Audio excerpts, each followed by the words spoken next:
여러분, 오늘 정말 그냥 넘어갈 수 없는 소식을 전해드려야겠습니다. 지난 8일 이재명 대통령이 여야 대표를 만나서 협치를 강조했습니다.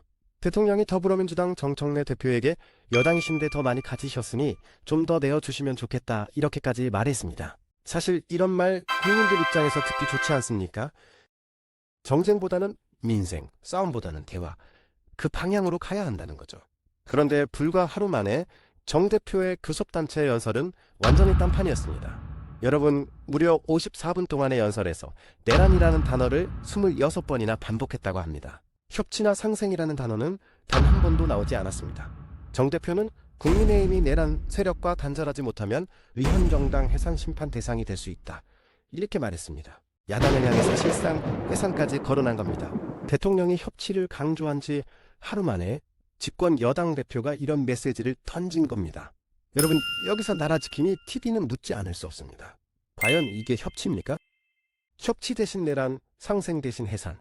국민은 도대체 어디로 사라진 겁니까? 국민의힘 장동혁 대표가 이런 말을 했습니다. 여의도 대통령을 보는 것 같았다. 양보가 아니라 제1야당에 대한 선전포고였다. 기사에 나온 그대로입니다.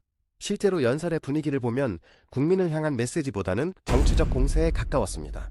여러분, 정치라는 건 결국 국민을 위한 거 아닙니까?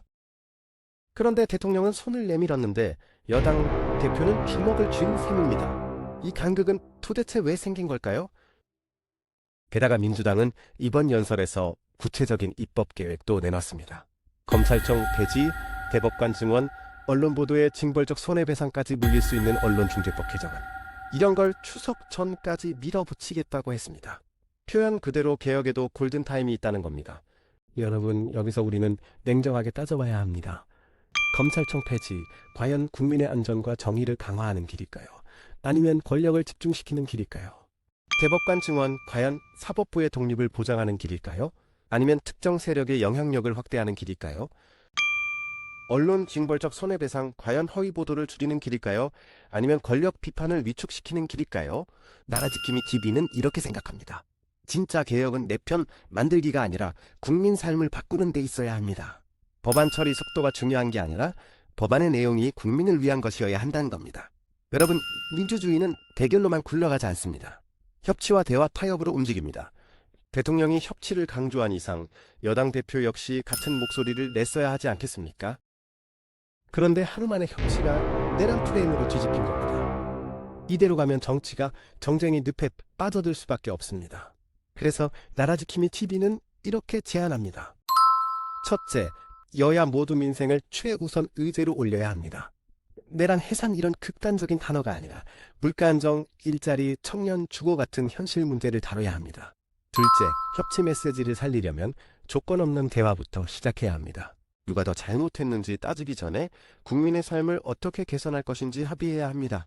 셋째, 개혁이라면 속도가 아니라 내용이 중요합니다. 정말 필요한 개혁은 국민과 함께 공론화 과정을 거쳐야 합니다. 밀어붙이는 개혁은 언젠가 반드시 반발을 낳습니다. 여러분, 결국 정치의 주인은 국민입니다. 국민을 두고 싸우는 게 아니라 국민을 위해 경쟁해야 합니다. 협치를 버리고 정쟁만 고집하는 정치, 결국 국민의 심판을 피할 수 없을 겁니다. 정쟁이 아니라 민생, 싸움이 아니라 협치.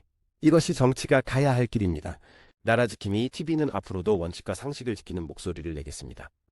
오늘 나라지킴이 TV가 전한 소식이 유익하셨다면 구독과 알림 설정 부탁드립니다. 그래야 중요한 정보를 빠르게 받아보실 수 있습니다. 좋아요도 꼭 눌러주시고 댓글로 여러분의 생각과 의견을 활발히 나눠주세요. 여러분과 함께 보수의 가치를 지키고 더 나은 대한민국을 만들어가는 길에 함께하겠습니다. 감사합니다.